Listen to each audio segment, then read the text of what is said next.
living longer, living healthier, living better than ever before. Welcome to Mountain Pacific's Healthy Living for Life, a weekly series that gives you the information, education, and expert insight you need to become an active participant in today's ever-changing healthcare climate. Here now is today's program host. Water is one of the most important things for all living things, and without it or enough of it, we can become seriously dehydrated and suffer some potentially serious complications. Welcome to Healthy Living for Life, a show dedicated to helping you do just that. I'm your host, Colleen Roylance, and today we'll talk about the signs of dehydration and the toll it can take on your body. Don't go away, stay with us, we'll be right back. Welcome back to Healthy Living for Life. Joining us today is Dr. Doug Kuhnsweiler. He's the Chief Medical Director at Mountain Pacific Quality Health. Thanks so much for being with us. You're welcome. Thanks for having me. Let's talk dehydration. What is it?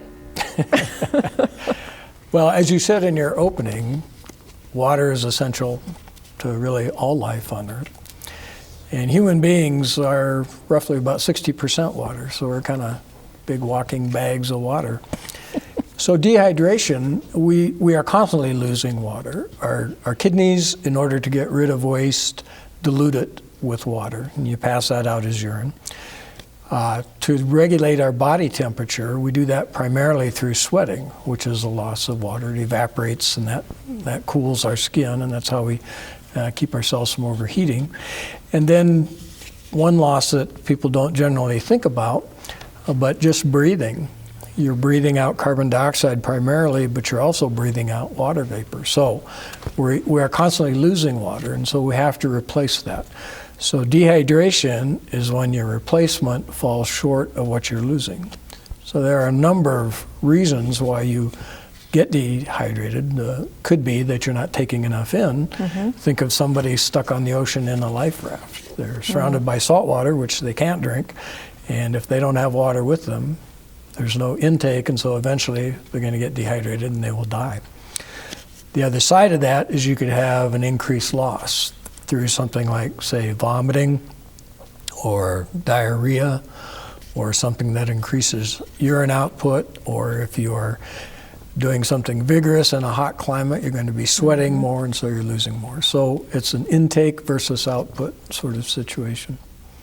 So you mentioned, maybe exercising, and we're coming up on summer. Yes. It's going to be nice and hot. Mm-hmm. So how much more water do I need to drink if I'm going to go out and play a game of tennis? Well, unfortunately, it's a very complicated answer. It's difficult to say, but I'll give my best try. What we know is that if you're exercising vigorously, you're going to increase your loss of water through sweating to maintain your body temperature. So you have to make up for that. How much you have to drink to make up for that depends on how vigorously you're exercising, how long you're exercising, your body makeup, and what your baseline water intake is. The rule of thumb that I always used was you should be putting out clear urine about every 2 to 3 hours, and so you should be drinking enough to make that happen. Now, that might mean that you need to drink a couple of cups of water every hour. It might really even need to be more than that.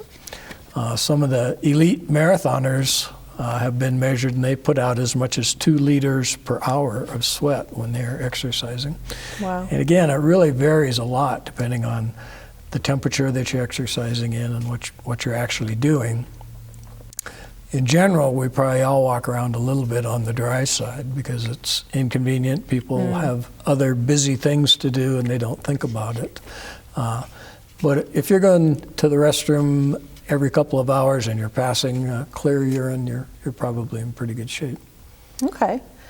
And so you mentioned baseline water intake. Is it true, a good rule of thumb, 8 glasses of water a day? Well, that came back from the 1940s. So oh dear. Maybe it's as good as any. I don't know. It always seemed to me like that was a lot of water. I think a little over a liter, excuse me, maybe a liter and a half for a female and maybe up to 2 liters a day for a male is realistic. We don't think about it, but a lot of the food intake, a lot of food that we eat contains a significant amount of water, and that counts. So so you subtract that from your water requirements. So 8 ounces is, to me, it seems like a lot. I don't know. That's a gallon. You'd be sort of floating around the office. It's a place to start, I suppose, but I think I would be guided by thirst and by how much urine you're putting out. Okay. We mentioned exercising in hot weather, but can you get dehydrated if it's cold, when it's cold outside? Yeah, you certainly can. Cold air is dry air. Cold air holds far less moisture. What that means is we evaporate a lot more moisture from our skin, and since it's cold, we tend to have a lot of heavier clothing on. Our bodies are still going to sweat to try to maintain an even body temperature. It's going to evaporate faster because of the dryness of the air, so you certainly can. And we probably are losing more from our lungs in cold air than we do in warm air, just because the humidity is lower. Okay. So how common first let's talk about, are there different levels of dehydration? You mentioned we certainly. all probably walk around a little dry. Yeah. If we say that about 60% of your body is water, losing 3 to 4% will stimulate thirst, but not much else. If you go from that level up to maybe 10 to 15%, you're going to have other symptoms. You're going to maybe feel a little dizzy, a little lightheaded. You might feel very fatigued. If you're doing something physical, you will notice that your performance, especially if you're doing something athletic, your performance is going to drop off. Once you go over about 15% and you start getting up towards 25%, then you're in serious danger of damaging your kidneys, damaging your liver, and even death if that continues. Wow. So really something to keep an eye on. Right. Okay, thank you. That's really helpful. When we come back, we'll talk a little bit more about some of the signs and symptoms. You started talking a little bit about some of the signs and symptoms we should be looking for. Okay. So stay with us. Don't go away. We'll be right back.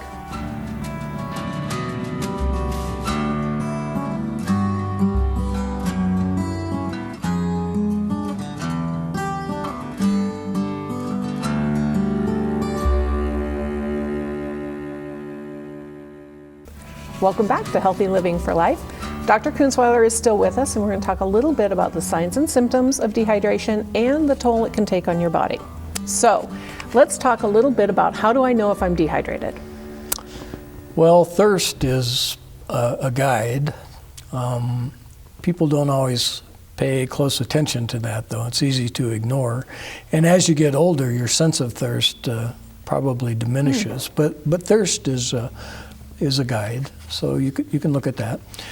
And then I talked before about passing urine. You should be feeling an urge to urinate every couple of hours, and the urine that you pass should be clear. If it is dark, yellow, gold, tending towards brown, then you're probably running on the dry side.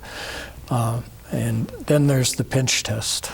All right, tell me more about the pinch test. All right, so we are 60% water, and that includes our skin, and that water in our skin provides some tension to the skin. So if you just pinch your skin up and then let go, it should spring back pretty quickly, just like yours did. Okay. If you're old and a little bit dehydrated like me, you'll notice it goes back a little bit more slowly. So that's a guide. Okay. And then you were talking a little bit about how seriously dehydrated you can become. Yes. And some of the complications. So I'm very curious, how is dehydration actually diagnosed? I mean, if it's really serious, beyond just the urination. Well, if you're in a hospital setting, then it becomes quite a bit easier, because we can get samples of blood, we can get samples of your urine, and we can look for very specific things.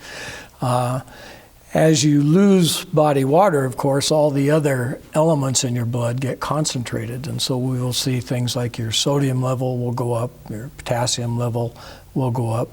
There are measures of kidney function that we can look at, and they will show that the kidney is being stressed, and that's a sign of dehydration. When we look at the urine, we can measure the concentration of the urine. If you're drinking plenty of water, your urine is going to be more water-like. It's going to be dilute. If you're not drinking enough water and you're losing water, the kidneys react by trying to concentrate the urine so that they're putting out less water, and we can measure the concentration, and so we can diagnose it that way. Okay. So you mentioned kidneys. What about some of the other organs in your body? If you're really dehydrated, how does it affect your brain? How does it affect your heart, your blood pressure? And how long does it take for those effects to manifest themselves? Well, you're talking then about significant dehydration where you're getting up to maybe 10% or so of your body water is lost. One of the things that happens, the blood, of course, gets very concentrated. Your heart rate goes up to try and compensate for that. The body has a hard time defending that loss, and so your blood pressure tends to drop. And so what we talk about is that the body's ability to provide blood to all of your vital organs diminishes as you get more and more dehydrated. There's less blood to be circulated. So that affects the brain, and what we see there is people experience fatigue, they experience lightheadedness, and if it becomes severe enough, they become unconscious. The heart is an organ that relies on blood to supply its energy needs and remove waste, and so if you get dehydrated enough, the heart isn't getting all the blood supply, all of the oxygen supply that it needs. The kidneys are very sensitive to blood flow. They rely on blood flow in order to make urine and balance out all of the waste products. So if you are dehydrated, the kidneys start to suffer. The liver is a large organ that takes a lot of blood flow to do all of its jobs that it has to do, and so it suffers. So we see kidney damage, we see liver damage, we see the brain not functioning normally, confusion, passing out, and we see stress on the heart. So when do I need to seek medical attention if I start to see that I'm dehydrated, feel the signs? Do I need to just drink some water, or do I need to go see somebody if it's really getting bad? I think your first response, most of the time you're going to be able to correct things at home, and water is as good as anything. You can drink fruit juice, maybe dilute it a little bit so that it's got more water content. Milk is okay. So you can try that at home. Sports drinks, which have electrolytes, the sodium, potassium, and so forth in them, those are all remedies you can try at home. If you're having trouble keeping that down, if you are experiencing nausea and vomiting, and you can't keep those fluids down, then that's an indicator that you probably need to go to an urgent care or to a hospital.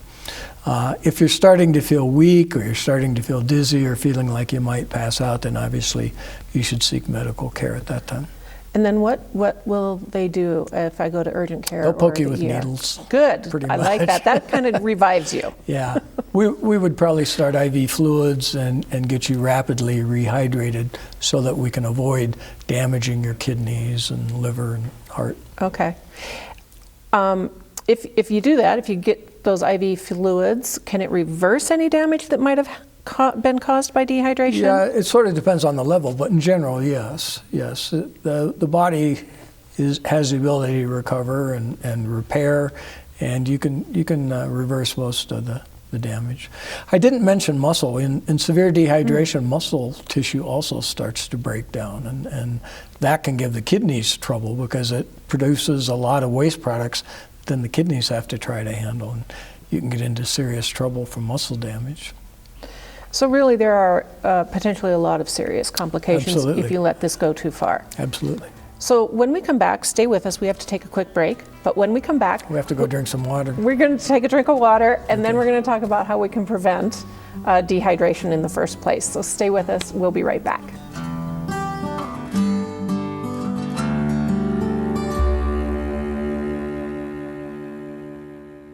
Welcome back to Healthy Living for Life. Dr. Kunzweiler is still with us. Thank you so much for sticking around. Welcome. Let's talk a little bit about prevention. Obviously, drinking water will prevent dehydration, but are there some foods or drinks that you should avoid if you're trying to stay hydrated? Yeah, there are. Alcohol is probably number one.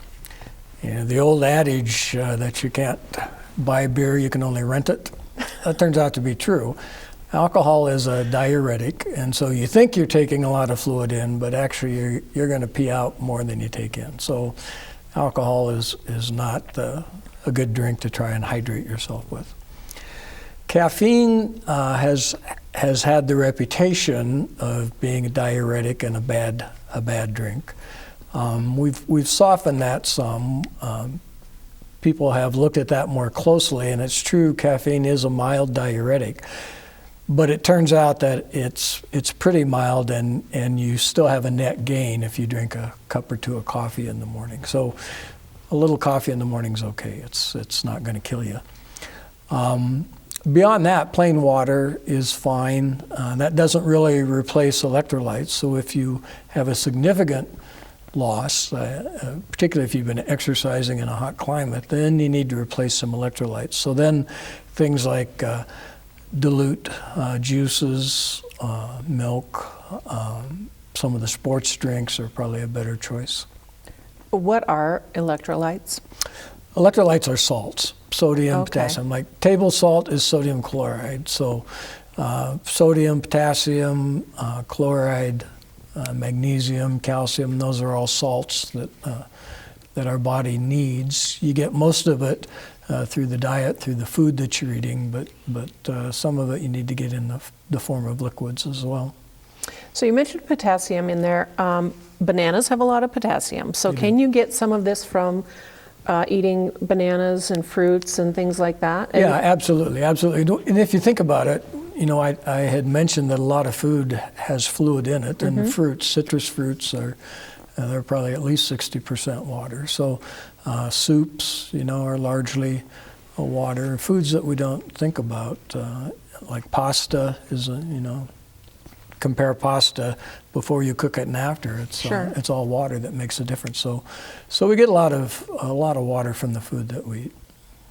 What about different ages? If you want to prevent dehydration, and you're working with a baby versus you're working with a 70-year-old, are there differences there? Yeah, they're very similar, babies and 70-year-olds. We're almost identical.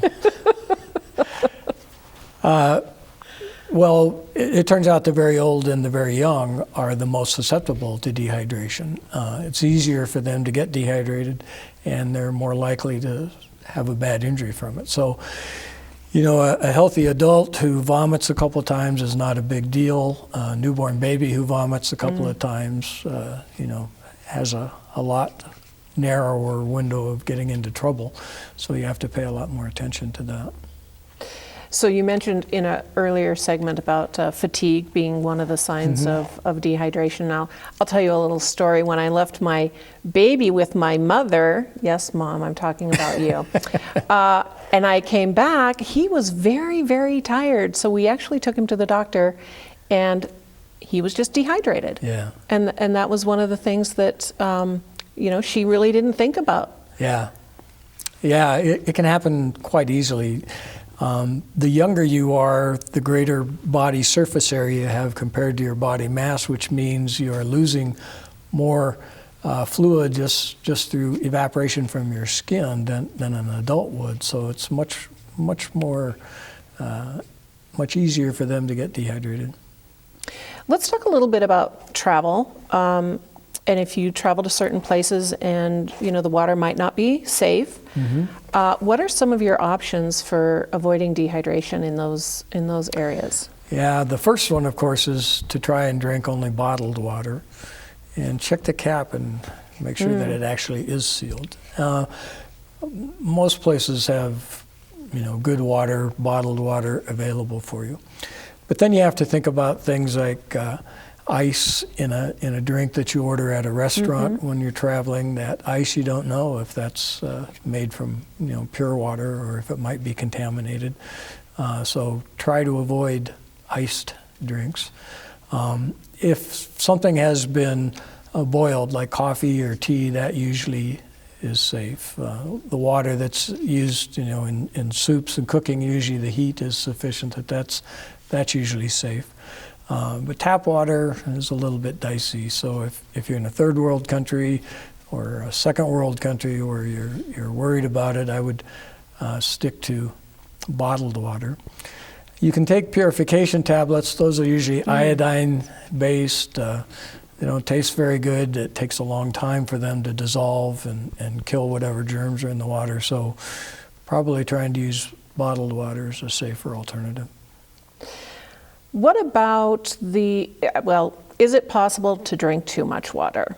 Oh, absolutely. To overhydrate? Yeah, absolutely. Yeah, now sometimes that's a form of mental illness. There are people who can't stop drinking water. Sometimes it's people who are just maybe over anxious about getting dehydrated and they keep drinking. We've seen it in long distance runners who are worried about that and they actually drink so much. And what happens is you dilute all of those electrolytes that are in your bloodstream. And the brain is very sensitive to its environment. It doesn't like there to be much variation in the electrolytes that are floating around in its blood supply. And particularly sodium. If you drink a lot of water, you dilute your sodium, the sodium level drops and the brain gets irritated and it will cause a seizure and can even cause death if it's not corrected. So yeah, you can definitely drink too much. You can kill yourself by drinking water.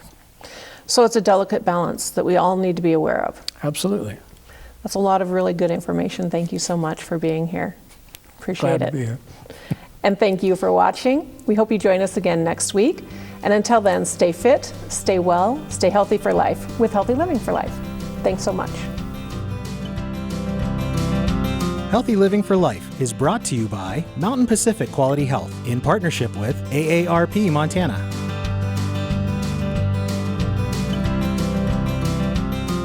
We'd love to hear from you. If you have suggestions for future programs, visit our website at mpqhf.org or call us at 406-443-4020. You can also catch us on YouTube by visiting our website and clicking on the Healthy Living for Life logo.